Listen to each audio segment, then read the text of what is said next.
नमस्कार दोस्तों। आप देख रहे हैं हिस्ट्री ऑफ मैनकाइंड, जहां हम आपको ले चलेंगे एक अद्भुत सफर पर, ब्रह्मांड की शुरुआत से लेकर मानव सभ्यताओं की कहानियों तक।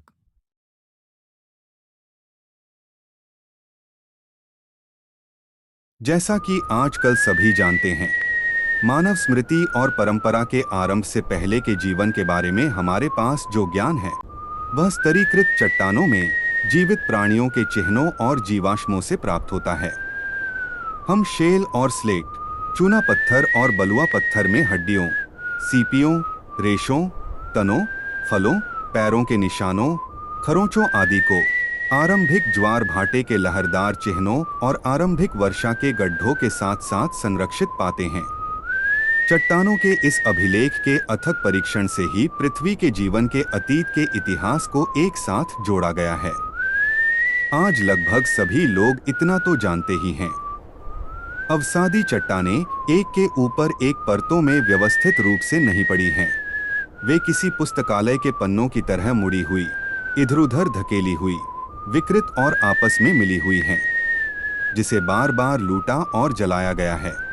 और यह केवल कई समर्पित जीवन कालों के परिश्रम का परिणाम है कि अभिलेख को व्यवस्थित किया गया है और पढ़ा गया है। चट्टानों के अभिलेख द्वारा दर्शाए गए समय की पूरी अवधि अब 600,000 वर्ष अनुमानित की गई है। अभिलेख में सबसे प्राचीन चट्टानों को भूवैज्ञानिक एज़ोइक चट्टानें कहते हैं, क्योंकि उनमें जीवन के कोई निशान नहीं मिलते। इन एज़ोइक चट्टानों के बड़े क्षेत्र उत्तरी अमेरिका में अनावृत हैं, और ये इतनी मोटी हैं कि भूवैज्ञानिकों का मानना है कि ये उस 600,000 वर्ष की अवधि का कम से कम आधा प्रतिनिधित्व करती हैं, जिसे वे संपूर्ण भूवैज्ञानिक अभिलेख के लिए निर्धारित करते हैं।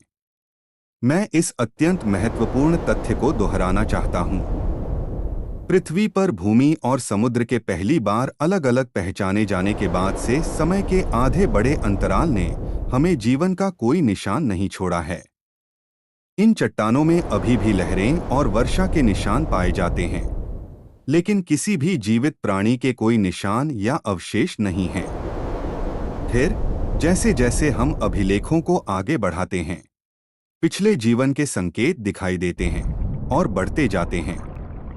विश्व इतिहास का वह काल जिसमें हमें ये पिछले निशान मिलते हैं, भूवैज्ञानिकों द्वारा निम्न पुराजीवी युग कहा जाता है। जीवन के अस्तित्व के शुरुआती संकेत अपेक्षाकृत साधारण और तुच्छ चीजों के अवशेष हैं। छोटी सीपियों के खोल, ज़ूफाइट्स के तने और फूल जैसे सिर, समुद्री शैवाल और समुद्री कीड़ों व क्रस्टेशिया के निशान और अवशेष।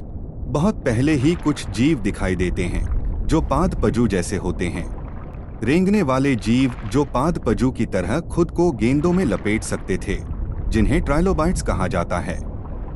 कुछ लाख साल बाद कुछ समुद्री बिच्छुआएं, जो दुनिया ने पहले कभी नहीं देखे थे, उनसे कहीं ज्यादा गतिशील और शक्तिशाली जीव।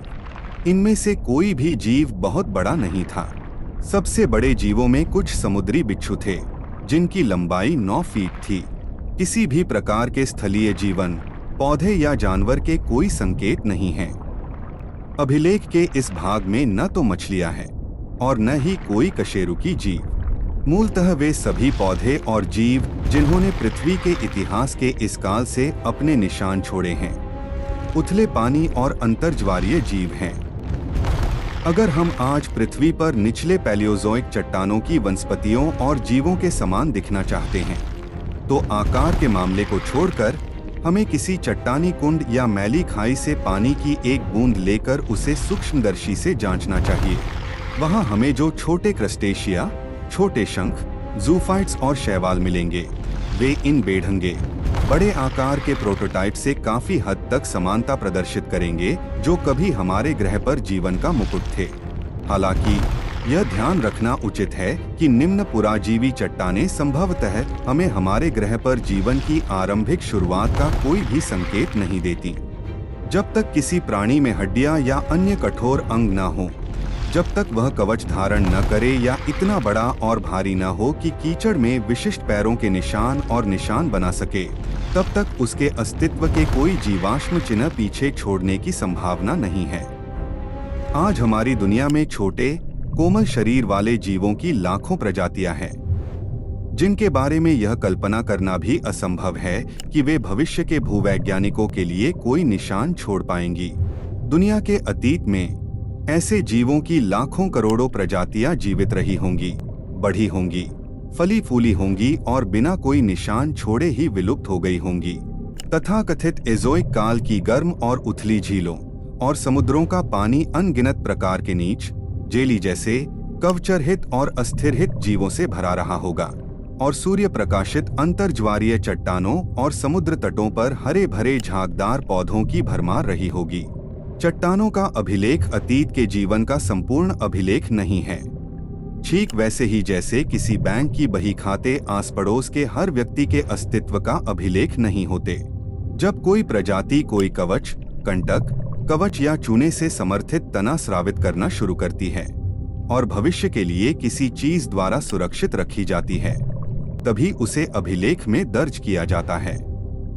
लेकिन उन चट्टानों से पहले की चट्टानों में, जिनमें जीवाश्म अवशेष पाए जाते हैं, कभी कभी ग्रेफाइट, जो कि असंयुक्त कार्बन का एक रूप है, पाया जाता है और कुछ विशेषज्ञों का मानना है कि यह अज्ञात जीवों की महत्वपूर्ण गतिविधियों के माध्यम से संयोजन से अलग हो गया होगा।